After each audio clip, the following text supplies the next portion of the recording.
Welcome to the GCN Tech Show. Coming up this week, we've gone gravel mad, frankly, with hovering bars, moss-filled tyres and cargo cycling shorts. Plus, we've got top-end road tech from Lamborghini and Lotus, as well as another trip into the bike vault.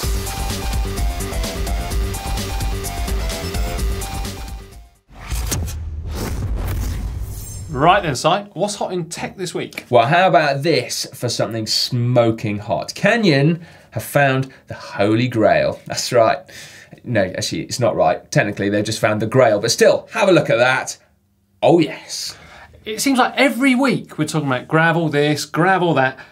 I mean, just check out for a start the invisible stem on this bike. Well, in fact, you can't check it out because it's invisible.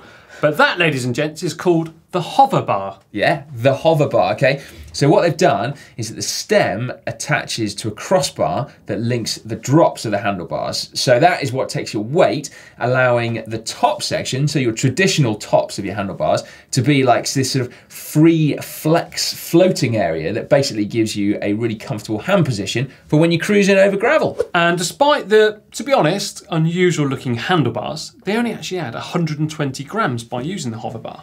It's not a lot really. I'd like to know though how much flex there is in them. Yeah, because you don't actually put all that much weight through your handlebars, do you? It's not like a seat post or whatever. Yeah, so it'd be interesting to know how kind of sensitive they are to vibrations. Other features include nice wide 40mm tyres. That's obviously big volume for more comfort and also traction. And interestingly, Canyon specs 2x drivetrains across the whole range. Si, seriously, no more talk on drivetrains, please. John, I embrace all drivetrains except fixies and also 3x. Oh, God. No, to be fair, actually, I don't mind if people ride fixies and 3x either. Just not for me.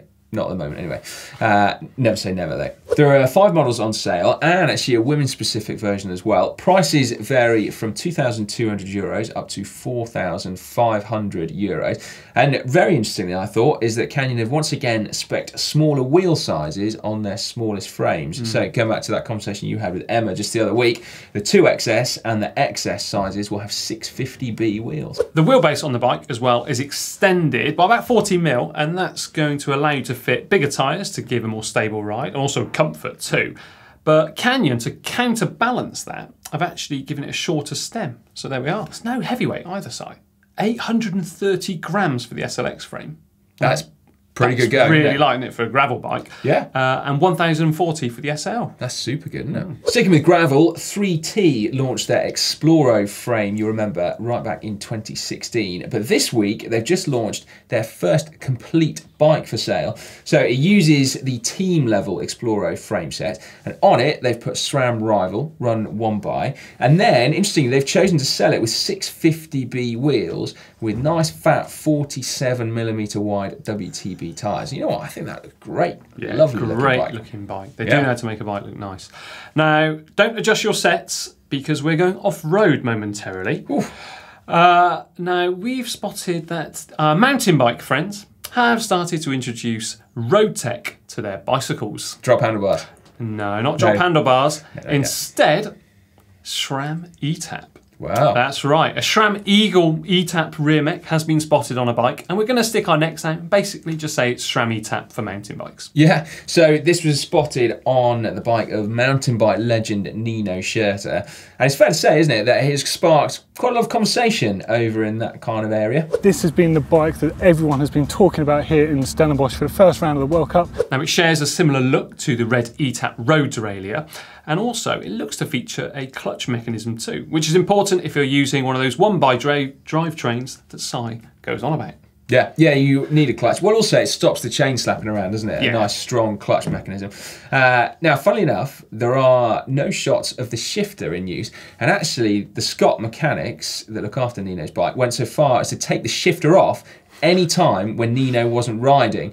So no one knows what it looks like, but actually the rumour is that there's not just one, but 3 different iterations of the shifter floating around. But again, we can neither confirm nor deny that. No, but I have also been scouring the internet, and basically I've seen some patents floating about that looks like a kind of grip shift style control for it. So maybe they're going to introduce a grip shift ETAP controller. Well, from the photos that we got from GMBN's Doddy, definitely wouldn't be grip shift because it's like a little tab, so it's something bolted on. But I'd go for grip shift. Imagine that, just like one click to downshift, one click to upshift, just like knock it forward, and be like, rim, rim, rim. It would literally be like riding.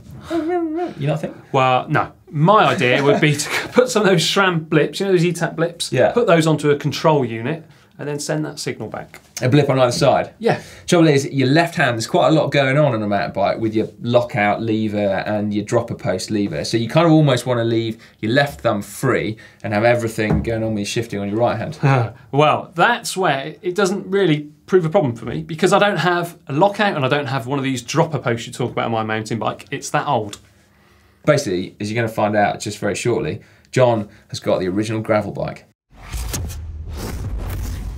Given that gravel is such a hot word right now in the world of cycling, and also given that most people out there don't have a clue what it actually means, we thought we would delve into the murky world and ask questions on what on earth is actually a gravel bike. Yeah, well, let's start, shall we, with the latest releases that we've just been talking about. So we've got the Canyon Grail, the 3T Explorer complete bike, and the Trek Checkpoint. So 3 very different looking bikes, but what, if any, are the similarities?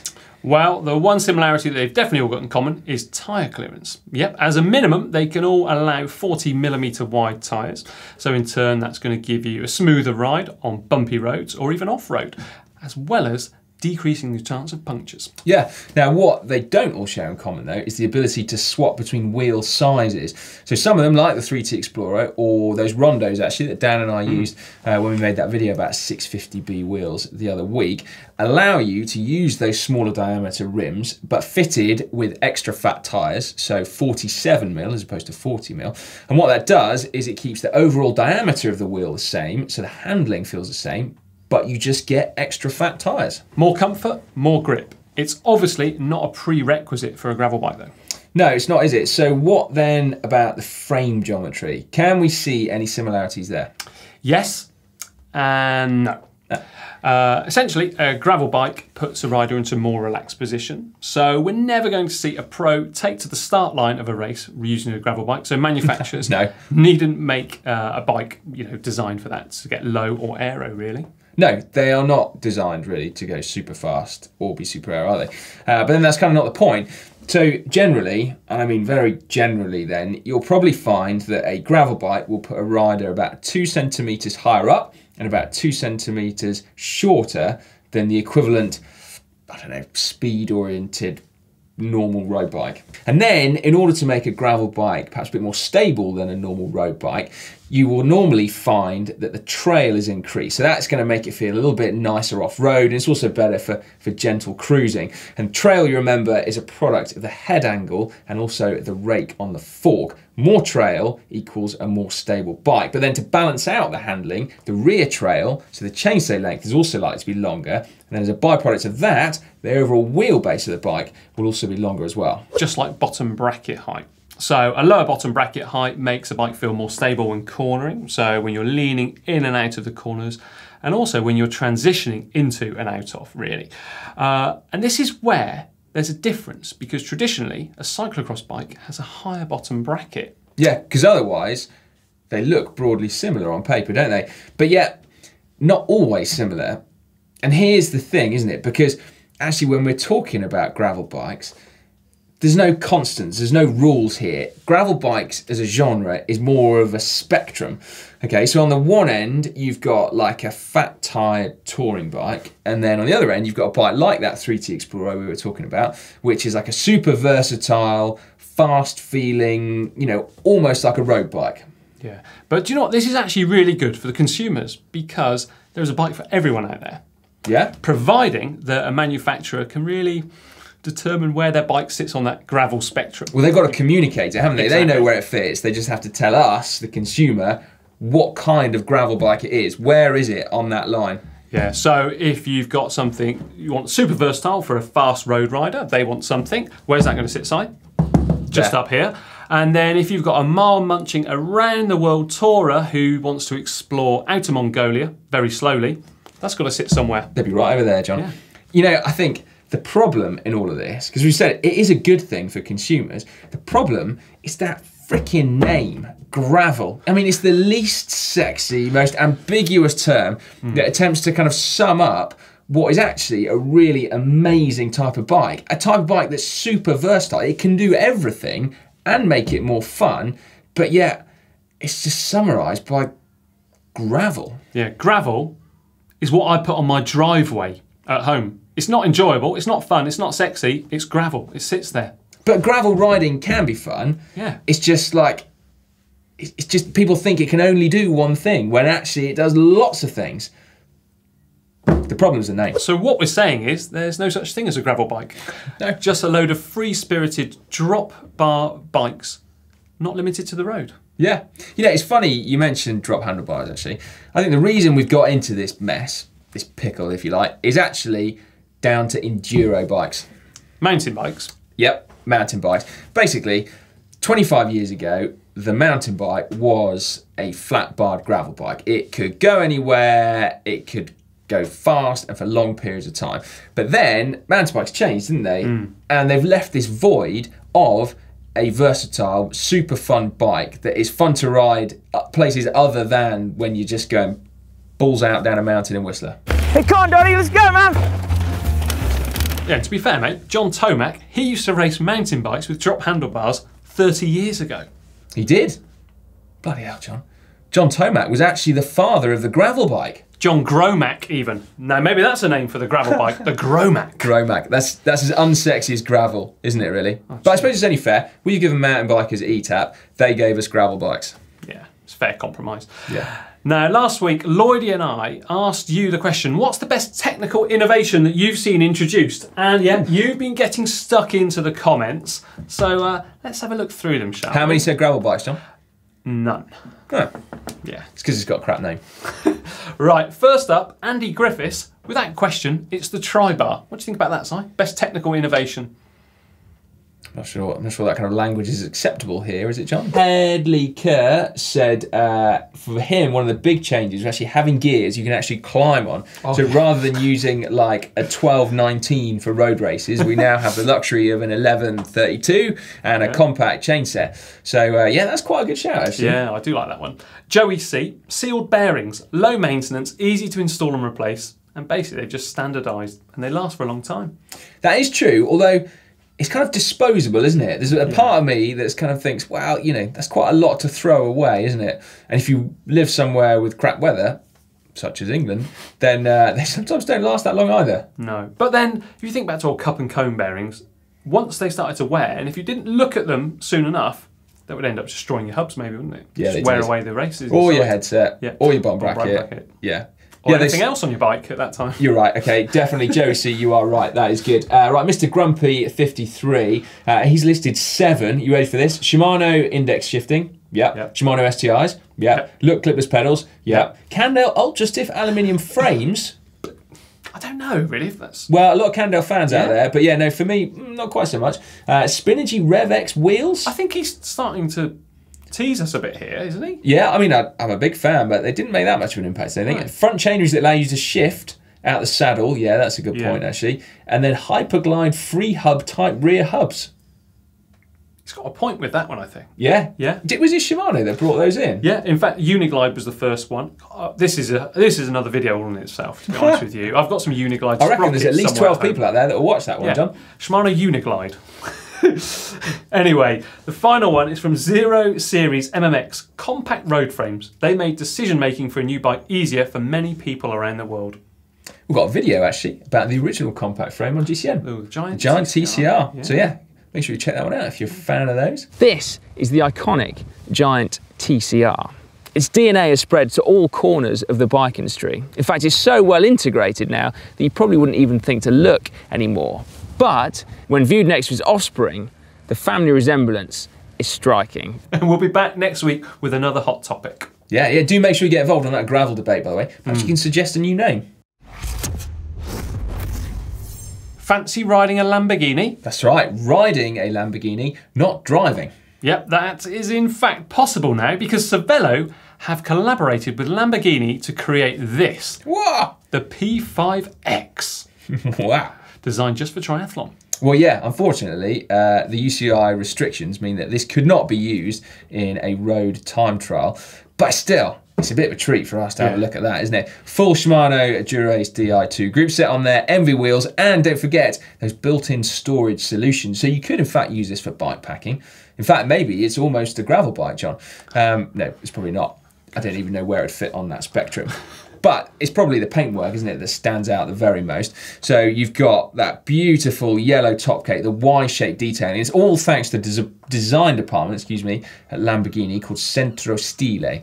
And it's just as well it stands out, actually, because it's going to cost you 20,000 euros. But you do get a bag or a travel case, basically, as well. Yeah, so. And hopefully a free pair of socks as well for all the triathletes buying it. Now, you're going to have to be fast if you want one, as fast as a Lambo probably as well, because there's only 25 of these available for sale. So you have to be fast pressing that buy button. I tell you what, John, here's a question, mate. Would you ride that if you stuck a pair of drop handlebars on it? No. No? No. I would. For sure, 100%. I would. And do what on it? Commute. Commute on that is 20,000 euros. Well, I know, the price tag puts me off, but the handling of those bikes is super sweet. I borrowed Mark Threlfall's once and took it for a spin, and it felt amazing. So I reckon you could stick a nice pair of drop bars on that integrated cockpit and ride to work on it very fast and in style. Imagine how it would pop with those sunglasses I've got. You would be commuting on a bicycle worth more than most other commuters' cars. But still, yeah. If that's what floats your boat, Si, you crack on. Well, I mean, it would do if you lend me a quid or two. 20,000 of them. 20,000 quids, yep. Sticking with flashy equipment. Maybe not quite as flashy as that Lamborghini bike, but this is a light from Blackburn. Has it got a flashing segment? It does, yeah. There you go, it's definitely flashy, mate. There we are. In fact, it's got 6 different functions on there and a maximum lumen output of 1,600. Wow. It's pretty bright, isn't it? That is pretty bright. Designed for mountain biking, apparently, but don't worry, we can also use it too. Yeah, it's on the spectrum, isn't it? Gravel spectrum. Exactly. Now, we have seen, of course, battery life indicators on lights before, but this one has got it on the top. So, a quick glance down and you can see exactly how many minutes of riding you can do with your light, which is great because when you haven't got any lumens at all left, then it's not very much good. And let's face it, that does happen. I think there's a story there, isn't there? Yeah, it happens to me. Not regularly, but maybe like twice a winter I'll go to ride home from work and I'll realise that, actually, today I'm going to be catching the train. How do you feel, Si, about never having to inflate your tyres and never puncturing again? I feel pretty good about that, to be honest with you. I mean, touch wood, I don't actually puncture all that much, but still, I'm pretty interested to know more. I suspect the viewers are too. Yeah, well, Schwalbe are just about to launch an airless system. It's basically suitable for all cyclists, they say. So a 700 by 32C tyre, so not all cyclists out there. Gravel ones. Yeah, on the spectrum. So it's going to have, obviously, an outer tyre, a fitting ring, so that the star of the show can accommodate onto any rim. What's the star of the show? A foam inner tube. Ah, yeah, nice. Pretty neat, right? So think about a pair of Adidas Boost running shoes and the midsole of that. So it looks like polystyrene almost, doesn't it? And that's exactly what they're using in this foam inner tube. And it's preset to a pressure of 3.5 bar or 50 psi, depending on what way of your thinking is. Nice. I can't exactly see people racing on that necessarily, but for cruising around town, that sounds like it might be an option. Idea. Although, filling your tyre with foam is one thing, John, but how about moss?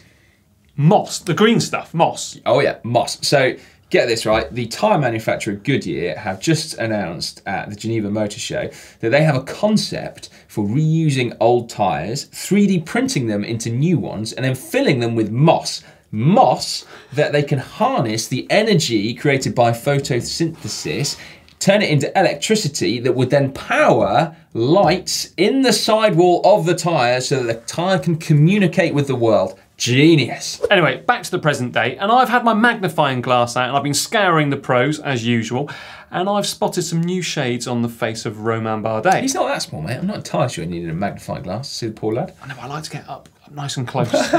Anyway, so he's been spotted wearing some new shades from Ekoi. No idea of name, price, or the weight, but they're a rimless model. What do you reckon, Bono?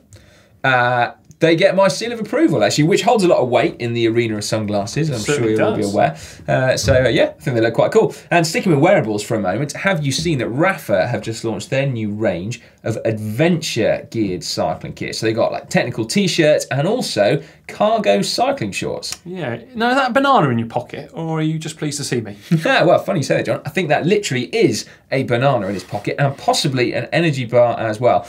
I tell you what, I like the look of that. I also like the ethos behind it. I think that's very cool. But there is something slightly weird going on at Rafa. So the architect, Lord Norman Foster, actually broke the news on his Instagram feed that he was working on a collaboration with Rafa in cross-country skiing. Cross-country skiing? Yeah, and Lord Foster.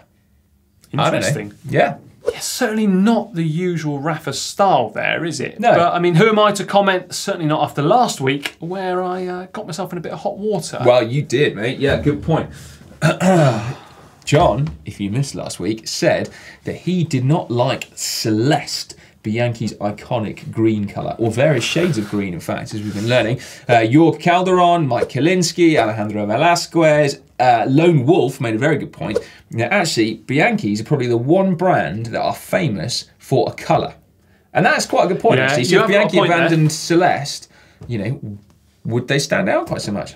No, I don't know. Anyway, I could go on. We've got Data versus Law, Helmut Koch, John Andrews, Kieran Berry. A lot of people, John, sticking up for Bianchi. So what have you got to say for yourself this week? I still wouldn't want one in that colour. There we go. We'll have some more tech for you next week. Okay, it's that time of the show where we induct a new product onto the GCN Wall of Fame. That's right, has the product become an icon in cycling? Does it deserve a place on our hallowed wall? Last week, it was the clipless pedal. This week, John, what is it? The Lotus 108. A worthy inclusion. So this bike was designed around a concept of pure aerodynamics, and they got there with the use of a monocoque frame. So that's one that's been made out of one piece. Unfortunately though, the designer, Mike Burrows, ran into quite a few issues early on because in 1987, when he came up with this design, the UCI, well, predictably perhaps, had actually banned monocoque frames, and so he couldn't sell the thing to any bike brands. But it didn't stop him. Burrows, he continues to refine and design, and in the end, he took that design to a local company to him, Lotus. That's right, the car manufacturer. And they specialise really in quite low runs of very high-end carbon fibre and also fiberglass. Yeah, and when you look at that bike, the tech is just amazing. So, for example, the wheels only attach on one side. So you remove the left fork blade, the left chainstay, the left seat stay, you get a more aerodynamic bike, and then check out those handlebars attached to the fork crown. Do you like that? Yeah, I absolutely love it. It makes it so low and super. Anyway, then the UCI, they decided to relax the rules. We see this quite often, actually, with the UCI, in 1990. But the first victory that really stands out for everyone was 1992. And that was at the Barcelona Olympics. Individual pursuit, where Chris Boardman caught Jens Lehmann. And actually, Boardman, around that time, there's a story, I don't know if it's true or not, but apparently his hands were gaffer taped into position on the tri-bars, the most aerodynamic position back then, and then slowly lowered bit by bit in training so he could get that super flat back. Brutal. Absolutely brutal. Now, we've already been talking in this show about compact road frames, but the designer, Mike Burrows, is actually the father of the compact road frame as well. So potentially, he's got another shot at inclusion on the Wall of Fame. He's really changed, actually, the way the bikes look, haven't they? Yeah, Mike Burrows, Lotus, and their compact frames. Remember as well to leave us your nominations for the Wall of Fame down there in the comments. So it's time for Bike of the Week, where we put two bikes head to head and you have to vote for your favourite. So last week, we put together the bikes of Ager Desert Le Mondial and UAE Team Emirates. So it's the Factor 02 up against the brand new Colnago C64. And I'll tell you what, I have been busy counting these votes. It's been a very, very long process. I've been having to recount, in fact. Come on, mate. We want to hear the results. Okay. What was the winner? This has been the closest one yet, mate. John, come on. Hurry up. The winner with 52% of the votes, the Factor 02. Really? I'm absolutely gobsmacked at that. Colnago have got such a strong fan base, and I thought that they would basically kick the Factor 02 into touch. Well, to be fair, mate, the Factor 02 clearly has a loyal fan base as well. Yeah. And I mean, some people might remember, but Matt and I actually rode Factor 02s in Taiwan at the KOM Challenge. I mean, I think we mentioned it once or twice. God, but I think anyway, it influenced the decision again. Probably, yeah. I mean, Matt did make his blue one look very cool indeed. Anyway, let's not beat around the bush anymore. You want another vote, I'm sure you do. So how about the team bike of Mitchelton Scott. The Scott foil, it's got Shimano 9150 Dura-Ace Di2 group set, Shimano C40 wheels, and we are going to put it up against the Bahrain Merida Sculptura. Also, Dura-Ace group set, Fulcrum Speed 55 wheels, but this one has got an SRM carbon crank power meter on there as well. Which one do you prefer? That's right, vote up there now. You can choose. Yeah, and next week we'll reveal the results and have 2 more bikes head to head. I've never ridden a Sculptura, but Matt and I don't really know, actually rode the Scott foil way back at the launch in Austria, so perhaps that'll influence their decisions as well. He's always trying to do something. Well, just, you know, point it out. Now it's time for the bike vault, and after last weekend when Lloydie decided to essentially write his own rules of the bike vault, he's got quite some heat actually in the comments. I think we should revert back to the initial ones, where basically any bike can get a super nice if we deem it. All right, fair enough. So, you still using that wretched horn? Got it back. Tried to hide it. No chance. If only that had been Lloydie's rule, I would have stuck up for it. I think many of you in the comments would have done as well. Anyway, John, without further ado, let's crack on. What is today's first bike? Oh, this is a Norco from Ellie Thorne Thompson of Greenfield, Massachusetts. Look at that. Look at that. Looks absolutely freezing. Yeah. What's that pair of Frozen Waterfall. I haven't looked at the bike yet. I'm just looking at that background. Did it get a super nice just because they've done it in front of a frozen waterfall? They've taken our advice actually of backdrop. I like that. Yeah, Head Ardennes rims, nice. Nice looking bike. Very nice looking bike. Is it super nice? It's a super nice waterfall, John, that's what it is. I mean, to be honest with you, that person has gone out there and braved those conditions. For me, that gets super nice. Super nice. Right, moving on. Ooh, drawn to this bad boy, look at that. Look at this. Louis Carasso of Poitiers in France, Giant Propel Advanced. That is a cool looking bike, isn't it? You know, we've got level cranks, we've got the wheels all lined up, the valves in the right place. That's a cool looking bit of kit, isn't it? The water bottles are mismatched. Yeah. And the saddle pointing slightly up as well. You've noticed that one as well, John. Yeah. It's a nice bike. It is a nice bike. I want a bit more depth of field to our photo, perhaps. A bit more effort needed in the construction there, but it is a very nice bike indeed. Very nice bike, Louis. All right. Here we are. Mark and his Bianchi XR3. Oh, this is going to get super nice, isn't it, John? Look at that colour. Well, for the colour alone, in my opinion, it's not. Now, but what he has done, he's got a pair of white handlebars, and he's taped up the bars, well, essentially like a tricolor. So if you look from head on, it looks like a flag, an Italian one. The Italian flag. I like the backdrop. Yeah, I like do the backdrop. actually, yeah. Big fan of that new Ultegra group set on there. Yeah. I don't know though, there's just something about it. There's, you know, is it the yellow saddle with a Celeste frame and a tricolor bar tape? It's a lovely bike, but it just doesn't quite. Nice bike. Doesn't quite hit cut the mustard, does it? Nice bike. Right, here we go. Taking it back a bit. Nicholas Red of Ukraine. He's got a Francesco Moser steel bike. Now he's managed to combine some an old frame with some modern parts. I like that. Looks the part, doesn't it? That does look good, doesn't it? I'm not sure about the location. Like, you know, again, bit more effort needed on the location, but the bike is cool. Yeah, it's a nice bike. Interesting to stick the water bottle on the down tube, onto the seat tube rather. Is there more aerodynamic there or not? That's one for GCN Does Science, actually. Don't know. Next time we're in the tunnel, let's test it. Yeah. Was that just a nice? That's just a nice one, yeah. It's a nice bike. This is Ray Ferraro of the Philippines. This is Bianchi Infinito CV. Now, this one doesn't have a lot of Celeste on its side. No, it doesn't.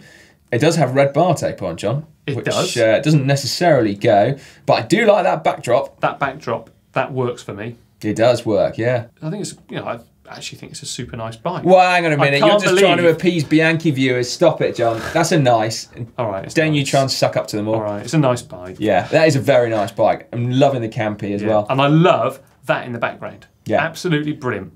Great effort. It just doesn't quite pop for us. No. Except for John, who's trying to suck up to all the Bianchi owners. I had to try, mate. Anyway, remember as well to send in your nominations. Well, basically your bike vault pictures here using the email address. Right, we are getting towards the end of the show, but before we leave you, you want to know what's coming up on the channel this week. So let us tell you. On Saturday, we've got Rudy Barbier's Factor 02 Pro bike. And then on Sunday, it's another unboxing, this time Sella San Marco saddles. So make sure you check that one out and enter the competition. Yeah, then on Monday, we're back in here in the maintenance set. And then Wednesday, back here for the GCN Tech Clinic, answering your problems. Yeah, now do make sure you check out the GCN shop if you're liking our sweatshirts and our t-shirts and so forth. So that's just shop.globalcyclingnetwork.com.